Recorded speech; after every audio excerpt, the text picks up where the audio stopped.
Baghdad کا آسمان اس دن خاص طور پر روشن معلوم ہو رہا تھا۔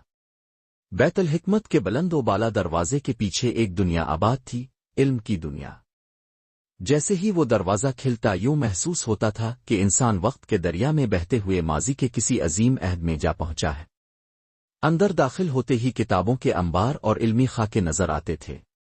دیواروں پر نقشے مسودے اور پیچیدہ ریاضیاتی فارمولے آویزاں تھے۔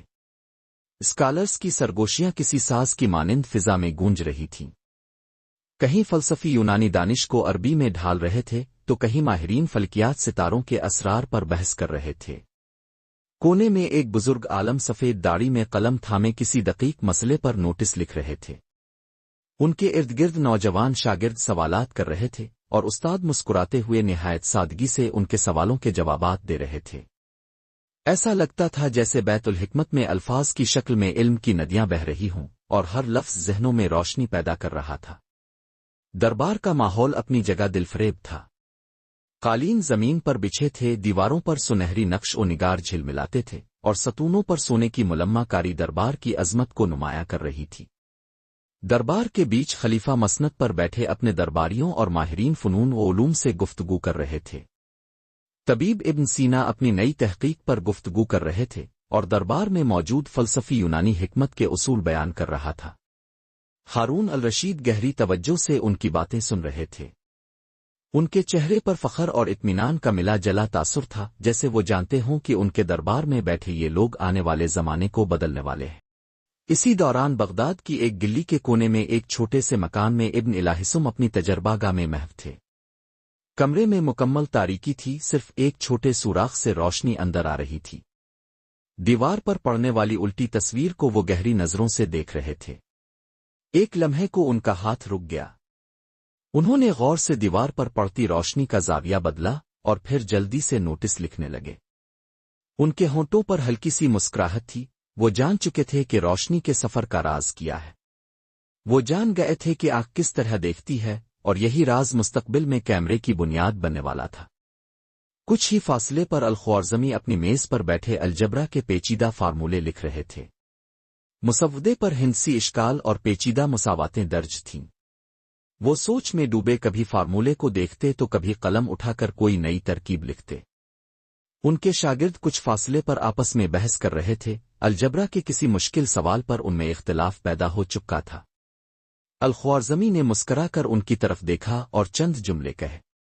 وہ الفاظ سن کر شاگردوں کے چہروں پر حیرت پھیل گئی۔ الجبرا کا وہ راز جو انہیں ناقابل حل معلوم ہو رہا تھا، استاد نے کمال مہارت سے بیان کر دیا تھا۔ کیمیائی محلولوں سے بھری تجربہ گاہ میں دھوئیں کے بیبکی اٹھ رہے تھے۔ جابر بن حیان جھکے ہوئے کسی بوتل میں محلول شامل کر رہے تھے۔ نیلے اور سرخ رنگ کے سیال عجیب و غریب انداز میں آپس میں گھل رہے تھے۔ وہ ہر عمل کے بعد اپنی نوٹ بک میں تفصیل درج کر رہے تھے۔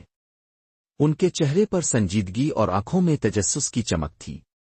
دھوئیں کی وہ کمرے میں پھیل چکی تھی، مگر وہ اپنی تحقیق میں اتنے گم تھے کہ انہیں اس کا احساس تک نہ تھا۔ وہ نہیں جانتے تھے کہ ان کے تجربات آنے والی دنیا میں کیمیا یعنی کیمسٹری کی بنیاد رکھیں گے۔ آسمان پر ستارے جھلملا رہے تھے۔ رات کا سناٹا ہر چیز پر طاری تھا۔ ایک اونچی پہاڑی پر البیرونی اپنے فلکیاتی آلے کے ساتھ بیٹھے ستاروں کا مشاہدہ کر رہے تھے۔ وہ وقفے وقفے سے آلے کو ایڈجسٹ کرتے اور تختی پر ستاروں کی گردش کے متعلق تفصیلات درج کرتے۔ وہ آسمان کو ایک کھلی کتاب کی مانند دیکھ رہے تھے، جس کے اسرار وہ ایک ایک کر کے سمجھنے کی کوشش کر رہے تھے۔ ایک اور کمرے میں ابن سینا اپنی میز پر جھکے ہوئے کسی اہم طبی مسئلے پر تحریر کر رہے تھے۔ ان کے سامنے کھلا مسودہ رکھا تھا، جس پر وہ اپنی مشہور کتاب القانون فی الطب کے پیچیدہ نکات لکھ رہے تھے۔ قریب ہی مختلف جڑی بوٹیاں، طبی آلات اور نسخے رکھے تھے۔ ابن سینا کسی خاص مرض کا علاج لکھنے کے بعد رکے، آنکھیں موندی اور گہری سوچ میں ڈوب گئے۔ جیسے ہی انہیں کوئی نیا خیال آیا، وہ فوراً قلم اٹھا کر دوبارہ لکھنے لگے۔ ان کے الفاظ آنے والے زمانے کے معالجوں کے لیے رہنمائی کا ذریعہ بننے والے تھے۔ یہ وہ دور تھا جب بغداد میں علم کے دیے روشن ہو رہے تھے، وہ چراغ جن کی روشنی نے دنیا کے اندھیروں کو دور کر دیا۔